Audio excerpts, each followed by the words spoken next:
and let's not talk about anything bad. Let's just have a nice time. Yeah. Let's just all be civil, talk to each other, be friendly, dance, take drugs. Yeah.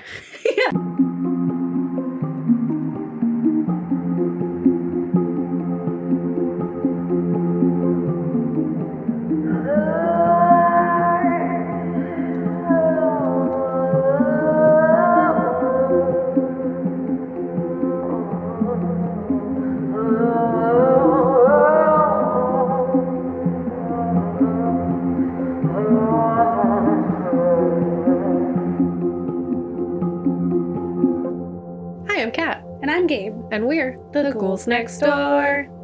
You know, talking about spooky stuff. Yeah. And other, life. And I'm sure you're super surprised if you were a listener of us and you saw that the title of this episode was Midsommar, or Midsommar. And you were like, didn't they already do that? And what's going on here? They talked about that. What is this? Yeah, we are kind of we're talking about it in a new way, a little different. The first episode we did, we were very angry, and rightfully so. There's quite a lot of things to be angry about.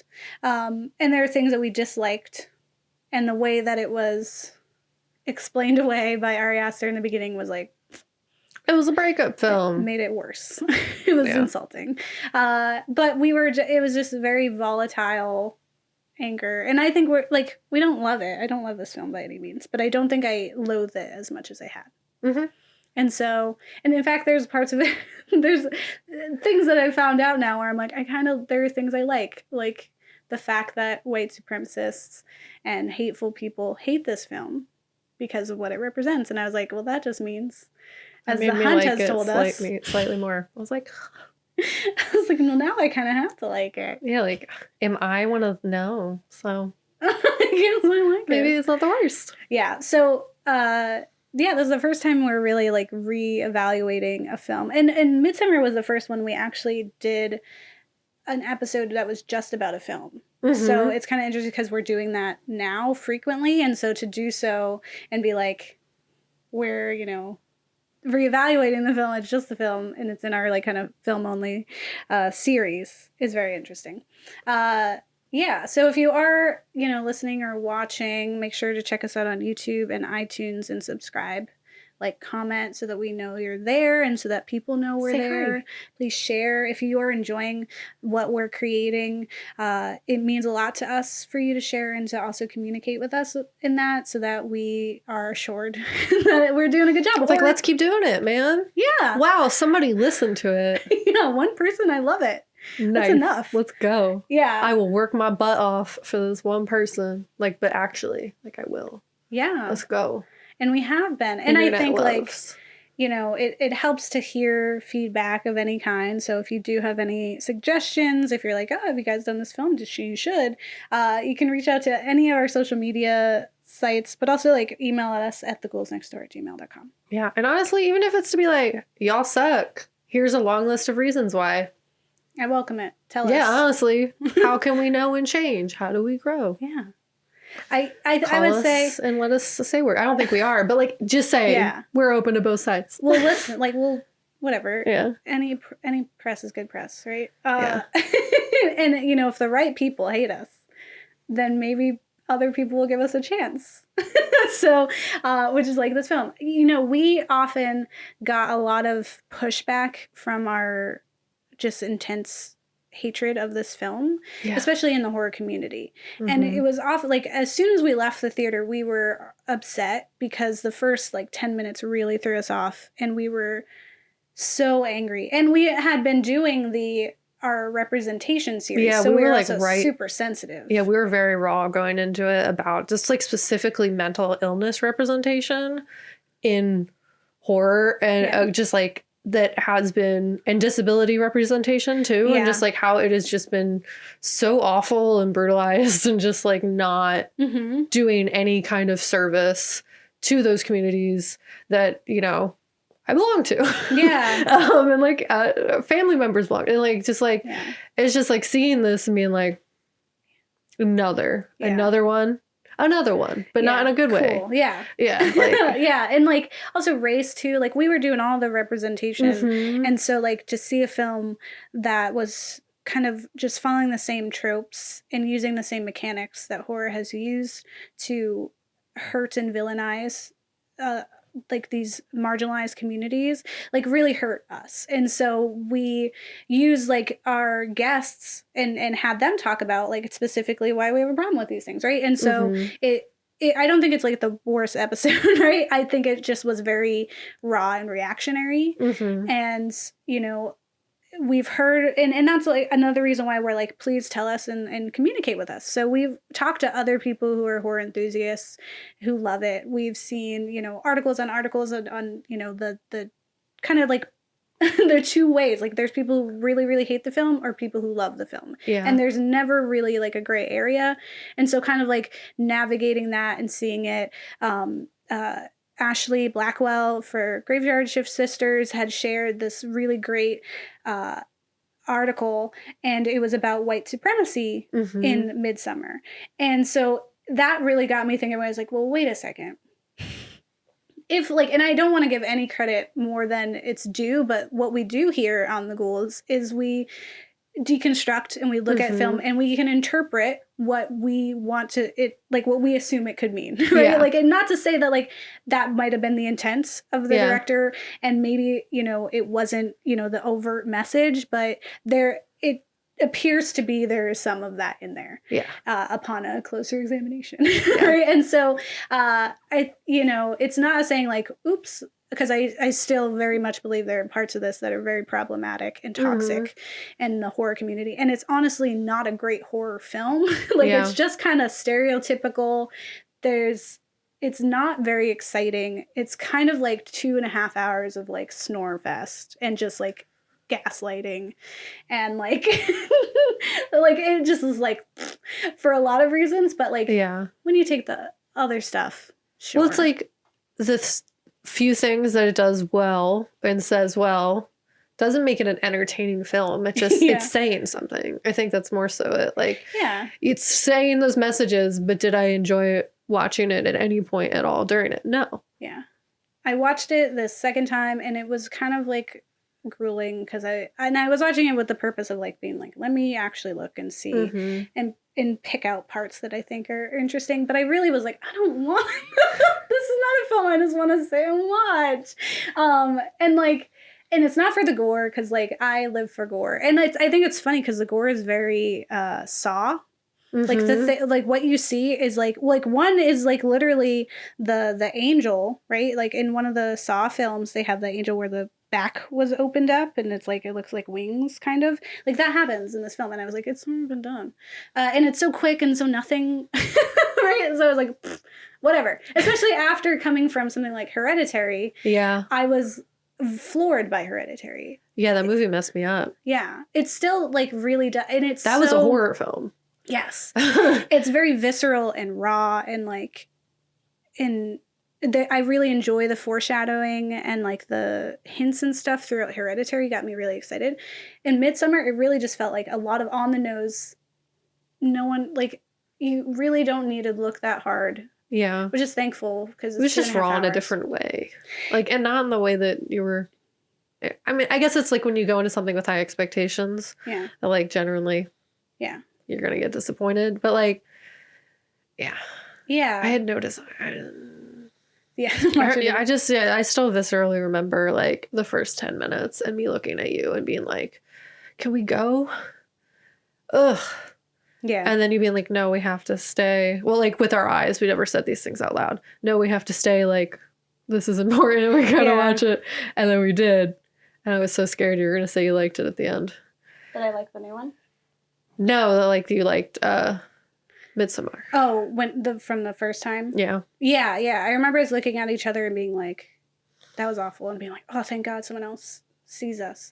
And like our guest Pascal also felt that way and had a lot of great input on like the disability aspect and also mental illness. And it was very apparent. But yeah, there was a tweet by I can never say her name, and I feel so bad about it. But one of the people is featured in Horror Noir, and she tweeted she was like, I'm rewatching Midsommar, and I don't know if I could sit through the worst, like the scariest scene, which is when Josh has his thesis stolen by the white guy. And I was like, it's pretty legit. And then she also tweeted under that, and I would also tear up that dance contest. What? I saw that tweet. It was great. Right? And it's and I retweeted it, but under that was where Ashley Blackwell had shared.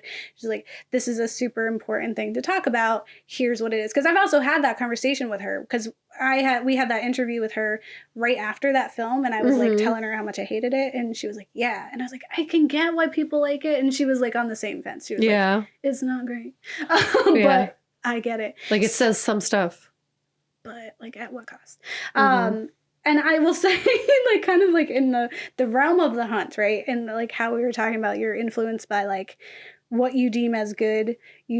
It kind of leans you towards it also thinking it's good, right? If someone you hold and revere enjoys something, you might have to kind of think maybe you enjoy it too, right? Yeah. And so a part of that came from articles in which they said Jordan Peele enjoys this film and thinks Ari Aster is one of the features of horror. And I was like, Hereditary is really good, so I get it. Yeah. People really love this film. And when I looked back, I was like, okay, I get it. And I can see why he would say that, right? Yeah. But then they're releasing the A24, they released the production books of their films, and they've done The Witch and stuff like that. They're releasing that, and the foreword of it is by Bong Joon-ho of Parasite. And I was like, I can't not. I was like, all right, now I'm just going to watch it. Angry watch it and see. But it helped to see all these articles that had come through that expressly stated this is actually addressing white supremacy. And I think a big part of it is what people really love about Midsommar is that it's in the daylight and it's always sunny, and it's a different kind of take on horror, which we're used to seeing at night. We're used to the demons and darkness invokes evil, right? And it's not the first in the sunlight film that has been horror. We have Wicker Man and the other Wicker Man, right? We have those, and so I was also whatever. But when you kind of take a step back and you realize the point of that is because the villains in this film are these white Swedish cult members who are killing off people of colors at the beginning, and then people who are useless to them. They are committing awful acts of incest and believing in pure bloodlines. They're xenocide, is that what it's called? You kill elderly people. There's a lot, they're very much the villain. But the thing is they're doing all of these murders and things and conducting this toxic lifestyle in the daylight, because they are white and because they can, right? And it's that really is the horror, is they can just do that. And that's kind of it reminds me of Get Out, in which they're doing the auctioning in just the daylight, in the day, just being in silence. Sounds here it is, we're auctioning off this man's whole life body, and it's they can do that. There's no repercussions, right? And the fact that in this film, all of these characters, they're getting picked off little by little, and no one is remotely as afraid as they should be, because there's no way that these smiling white people are gonna kill you. Right? And I think that's and I think the choice to have our character, or the character we follow, be Danny is very interesting too, because I don't think she's a hero in any right, and I think she's kind of a victim, but I also think she's a part of the same system. There's a reason why she is the May Queen. There's a reason why she's kind of blindly going through it every time. But it's it's also, just cult mentalities, right? They prey on people who are sensitive and at a low point where they're alone, and they offer you family as this beacon of light. And if you don't have that, then you're more susceptible to believing that, and then and kind of what we talked about in Ready or Not, right? If your family is doing it, it seems fine, Yeah. If the people that are your like unit, your house, right? If they're like, it's okay to do X, Y, and Z, you're going to do X, Y, and Z. And that's what this whole community is. And because when I was watching it, and at the end, she's like crying. I'm sure everyone has seen this and knows what it says on. She's crying. She's a May Queen. She's full of flowers, and they're all breathing, which is super. That's the scariest part, honestly, is the breathing flowers. But she's like looking, she's crying. But she like let this happen. She chose the awful boy to be murdered, which is, again, it's kind of like the revenge fantasy that our final girls succumb to. It's like, that's not the way out, honey. You just break up with him. You don't wish death on your ex. Like, just don't. It's toxic. He sucks. Yeah. He's the worst. But maybe not. But maybe don't pick the people who've been murdering everybody. Yeah. Yeah. You know? And so what I thought was like, so Pele loves her, and he kind of like he knows she's going to stay. He knows that she's the perfect victim to be a part of this. And there's a part where she becomes a May Queen, and Pele's sister, his twin sister, which he introduced kind of weird, but whatever. His twin sister like comes up and like holds her and says, "You're in the family. You're the family. You're my sister." And I was like, that's because Pele comes up and kisses her too. So I was like, so I am to believe from those acts and kind of like the way that they've been treating her is that after this, she is one of them, because that's what they do. They just come and grab like men so they can have white babies, because they don't all want to do incest. Yeah. But like that's what the outsiders are there for. It's like Rumspringa. But they keep her because she's going to be like Pele's wife. Yeah. So that means like she's going to be a part of this community now. Like she's the ready or not like family members who married in. Yeah. Like she's just a part of the same awfulness. Like, and so I think like, you know, there's some toxicity there, but there's a lot of reasons why white supremacists are mad about this film. So one of the things is like his use of runes, Ari Aster's use of runes, is on purpose. Yeah. And the fact that they're Swedish. There's like, because there's so much in that like pure bloodline, like Viking people believing they're the glorious, you know, perfect person, and kind of conducting these things to do that is on purpose. Using the, I'm totally blanking on what it was called, the Atitspa, which is where the old people died, which was also a trigger, again, so why we were kind of, you know, our glasses were foggy in watching it was because that was very triggering. It was like emotional. And that part also made me think of things. So like that is a rumored practice and has been disproven that that didn't happen. But there was a long time where people thought like Vikings would just be like, all right, old people, you're 72, you got to die now. It's done. And I was like, when I was watching it, I was like, it's such an interesting like practice and tradition for these like white people to have, because when you look at any other culture, like especially when you're like here in America, like we like people who travel from outside who come here and they see the way that we like treat Americans treat our elderly, like putting them in homes or just like casting them aside and not valuing them, like multiple like most other cultures, like any like Latinx cultures have it where you're like your grandparents live with you and you value them like they are the matriarch and patriarch of this family and they've been through stuff and so you have to like take care for them. Like that's how you return them caring for you. Same thing with like Asian families, like East and West Asian, right? Like or like South American, like there's so much like in African and other Black like islands and things like that. Like that's what they do. You take care of your elderly, and there's like this family thing in that. So to like for this group of people who are all white to be like, you've done your purpose, you go now, right? It's such a specific mindset of like you have a role, you feel it, you do it, you're done, and like kind of like how religion has like held and conformed certain areas, like even in America, like thinking about our witch trials and stuff like that, having this like very strict like idea of how people should be living their lives and like cutting them off kind of like we're not putting people on, you know, a boat and being like, okay, bye, you're done now. Like that's not what happens. The runes throughout our Norwegian, and they all do mean stuff.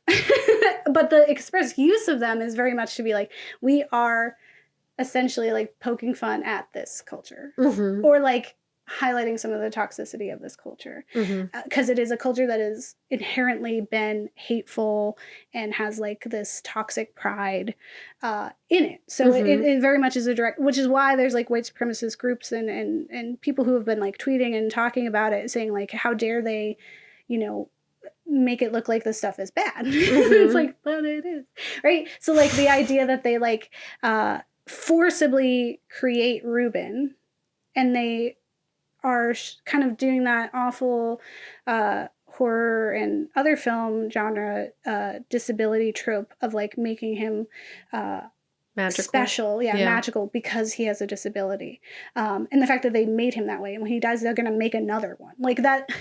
Just like they believe that is the, it's I mean, it's not any crazier than Mormons looking in a hat. I mean, like, this is my Bible. But like there's absurd things like that, right? Yeah. So it's kind of easy to believe. But like his existence, like we were pretty upset by it and the fact that it was used. But when we're looking at it, it was used because it's absurd. Like it was used to make a commentary on that. Like it wasn't seen as a good thing. Like these are the villains. And whatever they do, we should be seeing as like, that is wrong, that's messed up, and learning from it. And so I think that's why that's super important. Later I saw a quote from Ari Aster kind of explaining that the fact that there's like a dismissal of Josh, what's his name in Good Place? Chidi. The dismissal of Chidi or Josh in this is because they don't really care about him.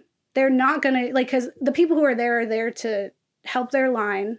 So that's why they picked the white boyfriend to have sex with the girl. They also, like, it's implied that the one girl who took the jerk boy away had sex with him in the woods before he was killed.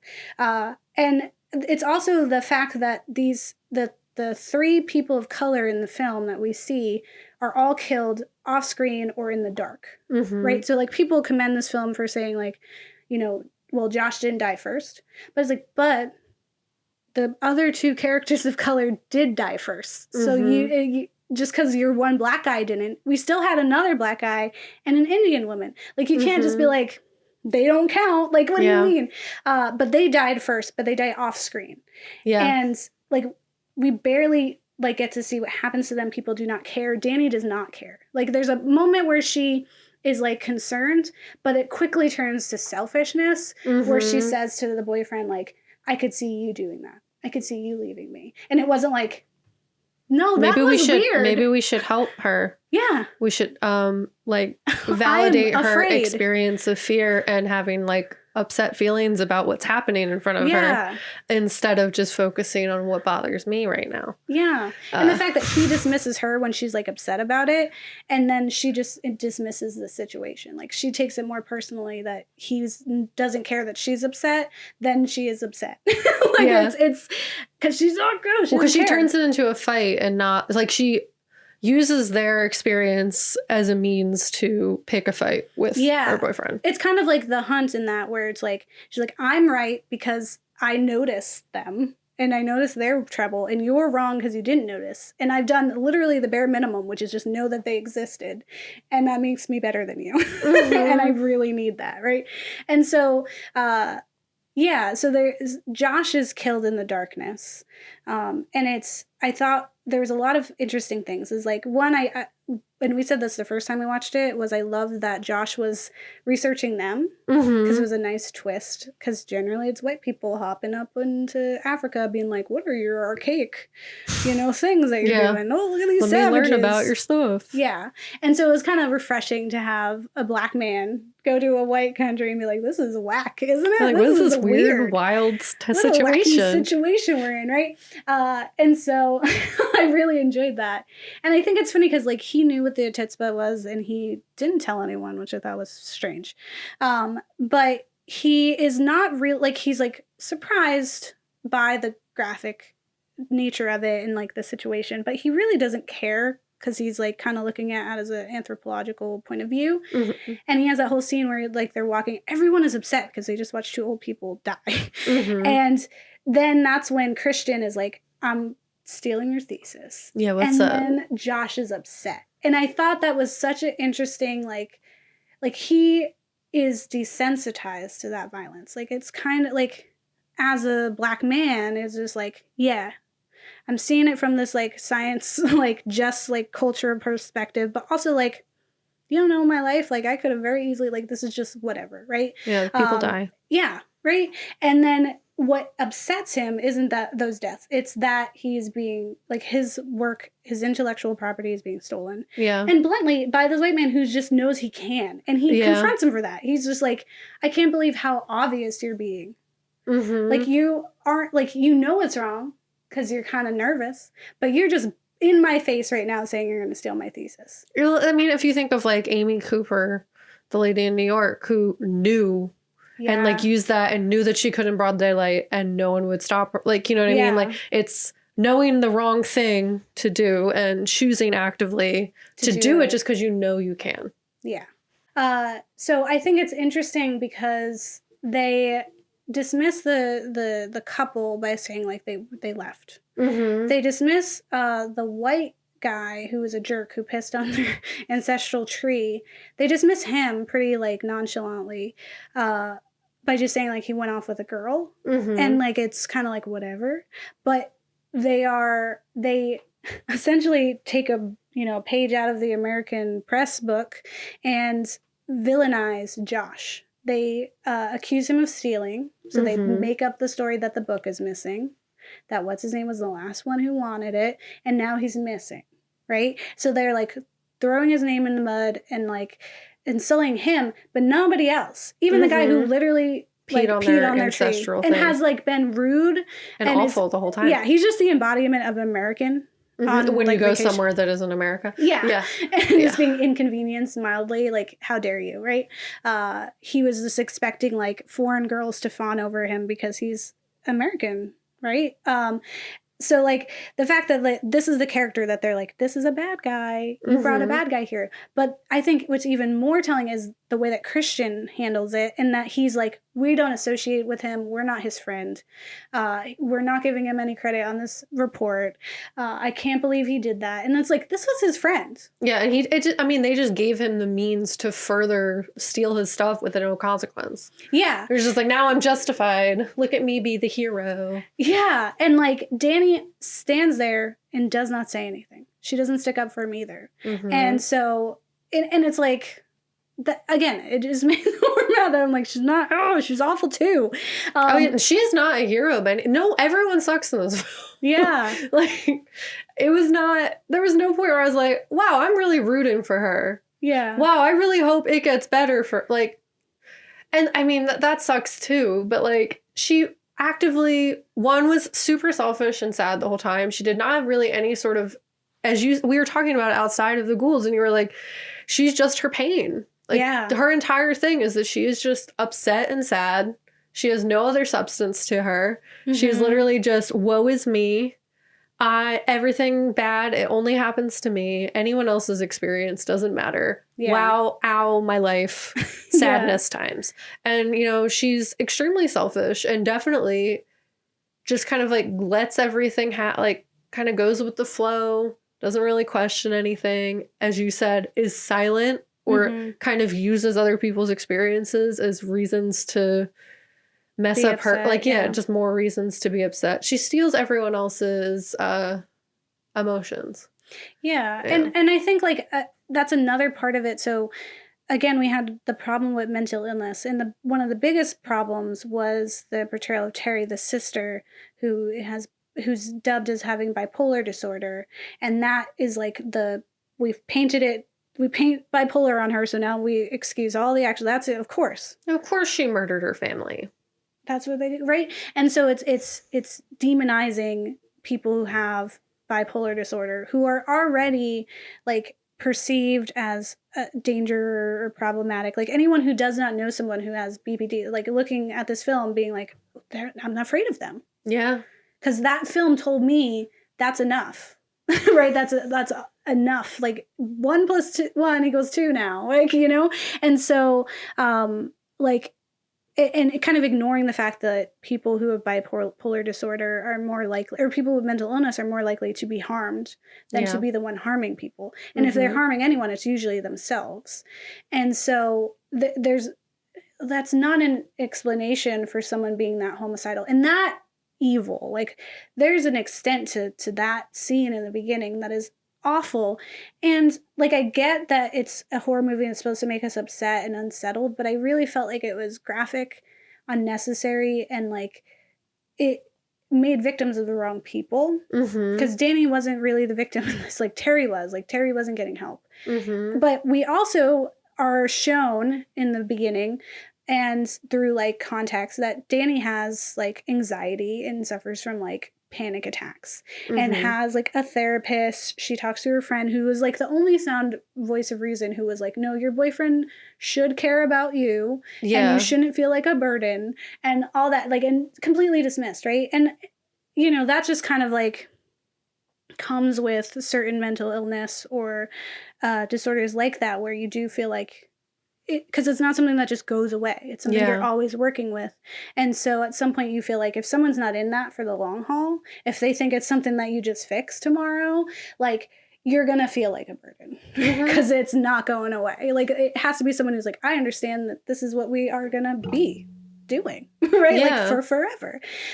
Which is why I think, like, when he talks about, like, and addresses mental illness and, like, the family unit in Hereditary, I think there's a respect that comes with it a little bit. Like, it's still kind of like used as a tool and can be pretty gross. But I think there was parts of it that were like, you know, it might be okay. You know, with this, it was like, she was just her anxiety. She was just the victim that she was making herself to be, which also, like, if you don't know anyone with anxiety, you're going to, like, people had to think she's annoying. She just literally spends the whole movie walking by herself, almost having a panic attack. That's like 90% of this film. And then people are being killed gruesomely. Like, and she doesn't notice. And like, there's even a point where Pele is like, a few times where Pele explains to her, like, I lost my family, my parents, when I was young in a fire. And we're to assume it was from the whole thing, right? But it explains, like, you know, I have this support system. And she like really does not care. She dismisses that. It does not matter to her because she really just is her pain. And the reason I feel like she kind of like holds on to Christian is because he helps her still be her pain. He's another reason for her to be felt bad for and be the victim. And that's like not helpful for anyone who has anxiety. And so I think like we have two characters who had some type of mental illness who are, you know, used. And the same thing with Ruben, right? Like, what is the whole point of him, right? And it's to be like, this is problematic. But yeah, I think there's like a lot of levels to this. And I think the, you know, the white supremacy aspect of it is pretty interesting. And the main reason why I gave it another watch. And I think if you are to watch it, like looking at how the characters of color are treated, because even Pele dismisses Josh. And like, you knew he was coming here to do his thesis, and then you're like, oh, the elders aren't going to let it happen. And it's not until the white guy says, I want to do this, that the elders say, okay. Yeah, I mean, I kind of attributed it to how for forever people have been like telling Black people what their experience is, or like people of color, like, oh, it's not that bad. Oh, wow. Why are you still mad about that? It's been a minute. Like, get over it. We're in a post whatever society. Ridiculous. Whereas just like, just dismissing any sort of emotion that they're feeling and like gaslighting them. Just basically being like, you think it's bad. It's not. Like, he just went to the train. He went to the train. You don't know him. Obviously, he would leave without you. Like, what do you mean? Everyone chill. Everything's fine and convenient. Everyone relax. Have a nice time. Yeah. Everyone, let's not talk about anything bad. Let's just have a nice time. Yeah. Let's just all be civil, talk to each other, be friendly, dance, take drugs. Yeah. Lots of this. Like, don't talk about anything bad. Let's not have conversations that attribute to growth or whatever. Like, we're just going to always be the same. That's cool. We're just gonna vibe, man. We're literally all the same because we just keep having children with each other. Just doing this. Just vibing, man. Yeah. Like, don't kill the vibe. Yeah. Don't say bad stuff. Don't make negative emotions. If we're gonna do that, we're gonna all feel it. Yeah. You're gonna bring down the vibe, man. Listen, you're totally killing the vibe. Yeah. Another thing that I think is funny in my second way through is that I was like, every single white character in this that like feels owed or deserving of things, and like there are times when it's like remarked upon, and like there's like this expectation of one that like they're gonna be forgiven, they're gonna have the space to do things, and like that they're just owed things. So like one of the examples is like I can't remember his name, but the jerk who ends up like peeing on the tree or whatever. When that happens, he's just like, why are they mad? It's just a tree. I'm just peeing on it. Like he has an American thing of like, I didn't know, whatever. Like, don't, like, essentially like, don't hurt me because I didn't know. Like, and he's so used to like not being held accountable. But there's also like the way that Pele kind of like interacts with everyone else. Like he's just like, no, I just expect this thing to be. All the people in this town are like, no, this is what it happens. It has to happen this way. Anyone who's doing something else is wrong, right? But then there's also this like past conversation that happens with Connie, who's the Indian woman, and the guy who brought her, and I can't remember his name because it's something Scandinavian, but he brought her, and they like asked, like, because it's after the awkward conversation where they're like, how long have you guys been dating?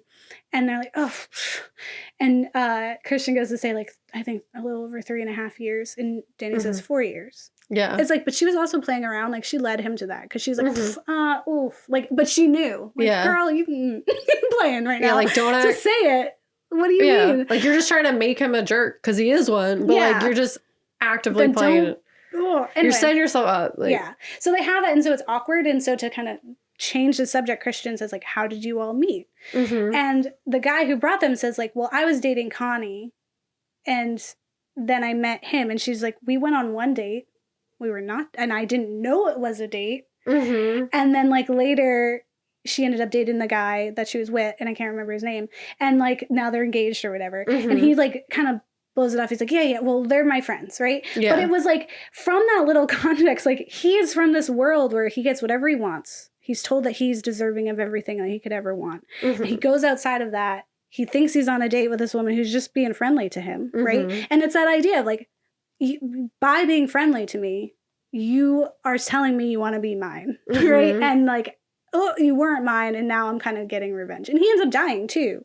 And I was just like, that little like, in exchange, I was just like, every single person in this film thinks they're owed something, and they're not. And I think that's so interesting, like in a level that I hadn't noticed before. Yeah. It's like entitlement and like privilege. Just like, I am IP gold.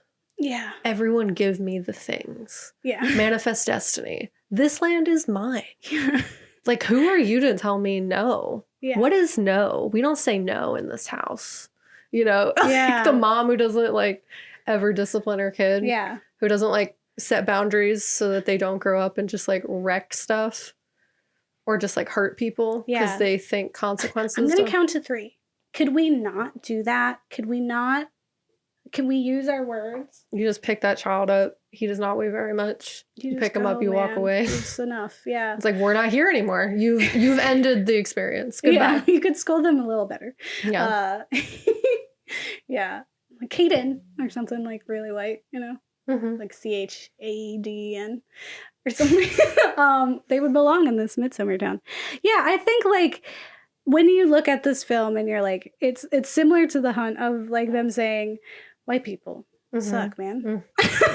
Don't we suck, right? Wow. I think it ends up being like a decent film. Like, it's not great, but I get it. And I can see why, you know, Jordan Peele having created Get Out and like exposing the villain in kind of in a way where like it's similar, like the way that these two groups of people are villains and the way that they're kind of seen is so similar because no one is afraid when they should be. Like, it took a long time. Like, it took Chris from Get Out such a long time to trust his gut because he's so used to kind of like always having his spidey senses on. So he was just like, I'm overreacting. They're just being weird white people, right? Yeah. And the same thing with like one, we're in a different place, and so there are these customs that we're getting used to, but no one is reacting with enough. Yeah. Oomph. And when there's like a group of people, right? Like, one, it's like you're one person against a group of people. But again, there's a group of people who have convinced each other and themselves that this is right, that there's someone else. Like, these are just tools and items for us to continue the world that we live in, to maintain this level and this status and this power, right? This supremacy. And white supremacy. Yeah. And so, like, but and the arrogance to be able to do that in broad daylight and know with confidence that they're ultimately going to get what they wanted, right? Like, they underestimated Chris severely, right? But they had him up. Like, he was really up on the ropes. Like, it was looking real bad. And had it not been his friend in that cop car, like, it would have been really bad, right? And the same thing with Midsommar. Like, the bad guys win. The bad guys win. Yeah. Right? The same thing with Hereditary. The bad guys win. Yeah, there's no victory. There's her accepting it and joining into, like, that's just like buying into the, honestly, like, borderline like capitalism, but also white supremacy. And it's like, you're just like, whatever's convenient. You're telling me I can just exist and have a nice time. We don't gotta talk about anything too serious. We don't gotta worry about anything else. Every once in a while a bad thing happens. Yeah. Yeah. But it's necessary. But so that we can have good things. It's necessary. That's exactly like, yeah. Not being mad at like the townspeople or this group of people for, drugging her boyfriend and then raping him, because that's honestly what happens. Yeah. Right. And not being mad at them, being mad at him enough to have him be burned alive in a bear. Like, that in itself is like, that's the problem. Like, we're not winning. No one wins. And she is a villain in being a victim that is a white woman who just like is existing and things happen to her and completely ignoring that other people have pain. Yeah. And that these are the bad guys. So I think, like, on a, new look at it, it's fine. So you won't hear me spout it as the worst horror film, like I've previously said. That's still Contracted to me. Contracted's still the worst horror film ever. But, or maybe not ever, but in the last 20 years. Yeah. But I do think it's pretty boring. And like, it's not Hereditary. I thought Hereditary was visceral. Oh, you were on the edge of your seat the whole time in Hereditary. So good. And I in this reevaluation and understanding like this came right after, like, he made it because like he had his premiere of Hereditary, then like got on a plane and then shot this, right? And it's pretty artistic. It is beautiful because it's an A24 film and that's what it needs, right? There's interesting editing things. There's this whole idea of like what is real, like the whole fact that like while she's like kind of fighting the Midsommar people, she has like the continuous seeing of like her becoming the grass, and then later she's like surrounded by flowers, like she has blossomed and she's bloomed into what they wanted her to be. So there's like all these little things that are interesting and inventive, like her going into the bathroom in the apartment, but she ends up closing the door in the bathroom in the airplane. Like, that was fun. The way that they turn the camera to show you like we're going into a tipsy-topsy world, right? Yeah. Which is a similar, like, that aerial view kind of reminded me of Get Out as well. Like when he's going through and you just hear the like hum, like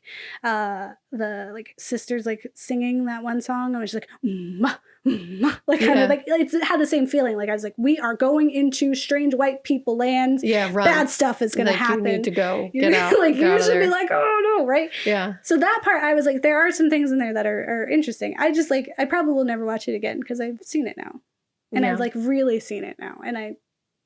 So I'm sorry I hated it so much, but I do think it's like valid to really not like, I really think that Ari Aster should apologize for his depiction of bipolar disorder. Yeah. Like, honestly, because it is really toxic and harmful to that community. And it's, again, it's just replicating what horror has done forever. And it's like, if you're trying to make a film that's like really reflective on like mental health issues, which is like ultimately like he argues that that's a big piece of it, is that he's trying to like express that like this is what it's like when you can't ask for help, like how asking for help is so stigmatized in the mental health sphere. And then in the same breath, like just manipulating a story of like a false version of someone with a mental health disorder. Like that's not, you're doing the opposite of what you were intending to do. And also, I get it. I think it said the things that it was saying. Yeah. I just don't say it's about a breakup then. Like, don't have that be the main pillar that this film stands on. Like, if anything, that is 75% of my problem with it. Where I'm just like, that's to do all of that for that's disrespectful. It's very dismissive of like any other character that's in there. And it's like, and if you're arguing it's about race, immigration, and white supremacy, argue that. Yeah. Say that from the rip. Like, say that that's what it is. And I don't know if he did. I don't think so, though. I remember seeing so many articles when we first did research on it that it was about a breakup. And that's just rude. Like, you're doing a lot if it's a breakup film. So, I mean, I still... I think it said what it said. It's good it said stuff. You know, good job. Thank you for saying things. Thank you for being deliberate. Because that's what we say, right? It's like, do it. And I think, like, one thing is, you know, we have talked about it in our past few episodes, is like having like characters of color and being deliberate with them. And I think like this is an example of it being commentary in and of itself. Like it was not overt, like it's not Get Out level of like, we are talking about racism and prejudice, right? It was like, here's how not only the horror genre, but like how white people and this idea have treated people of color. And so like their deaths and the way that we're treating them in this film is an example of that. And so like that was good. Like they weren't there and they weren't just killed off because like he wasn't taking into account that would matter. He did take into account that it would matter and did it on purpose. And so I think that is a merit. Like that's a point. And so they're good and bad. I don't want to see it again. I didn't enjoy watching it the first time. And I respect what happened. In the areas that it was good. Like, yes, it's necessary to do it well, whatever, live your best life. I don't want to watch it again. There's parts in that are upsetting, just as like a, you know, like a trigger warning. And that stuff was sensitive to you, so it makes sense to not want to watch that again, because it can be very awful, right? And that's like, I think, you know, what we talk about here in and I think like, you know, people who listen to us because they don't like horror movies but they want to know what's going on, I think like that's kind of what this film is like, for people to not watch it if they have that kind of sensitivity to it, and that's okay, right? But to like explore like, what is it telling you, without having to experience the trauma of it in that personal way. Like you can kind of know about the trauma instead of actually having to feel it firsthand, which is why we're here, right? Like to tell you those things. So so people can stop sending me Midsommar memes. This is a joke. It's fine. It's fine. I think it's fine. I love it, but it's fine. Yeah, I think it's better than I thought. I just think it's kind of I don't viscerally hate it. It's just like, it's there. It did a thing. Cool. So, you know, I apologize. I asked her for parts of my hate. But again, I think you really should own up and say sorry about mental illness. Because you did it dirty. Like, that didn't help. That beginning part, like, could have been switched out for literally any catalyst. Because Danny was already her parents could have just died from anything. Yeah. And that still would have had the same effect. Yeah. Like... Or her sister could have just died. Like, her sister could have just committed suicide, and her parents could have already been dead, like, from anything, right? And, like, that would have been fine. Well, yeah, because it wouldn't have depicted them as a, like, homicidal person. Yeah, with the only explanation being that they had a mental illness. Yeah. And, I mean, it just would have made the whole rest... Like, maybe I wouldn't have been as, like... on the edge of my seat ready to fight. Yeah. We almost left. That wasn't the first 5 minutes. Yeah. Yeah, we could have gotten her pain and all of that, and the fact that she's been gaslit from her boyfriend. We could have gotten that without depicting them as a homicidal person. Mm-hmm. Yeah. But, I mean, it happened. You win some, you lose some. You win some, you lose some. Well. Please apologize, but, you know. Yeah. But, I get the rest of it. I get it. I get it. I get it. I don't ever have to see it again, and it's great. Yeah, so... But I won't, like, bite anyone's ear if they say they liked it. I'll just be like, yeah, no, I need to know why you liked it first. I do really want to know why. I need to know why. I do honestly really want to know. I don't want to fight you afterwards, so... Yeah. I would say, yeah, if there are things about this film that you enjoyed and you're like, you're still wrong, go ahead and email us. Yeah, I want to know. Comments below on our YouTube, or like leave us a comment on any of the podcasting apps or social media. Because, I think we value your input, even if we're like, no, we don't agree with that. Yeah. Because we want to know. We want to know what people got from it, from any of the films that we cover. So be sure to do that. And that's how we find out the new stuff. That's why we retouch on topics. Like, if we didn't see that article, maybe we wouldn't have had these dope crowns, chilling and talking to y'all. So yeah. Now we would have been vibing, man. Yeah. It's like, don't kill our vibe. Yeah. You're harsh and my mellow. Yeah. Right? It's it's only good vibes here. You're harsh Take and any my negative feelings person away. mellow. Oh my god, don't that's remind me inconvenient.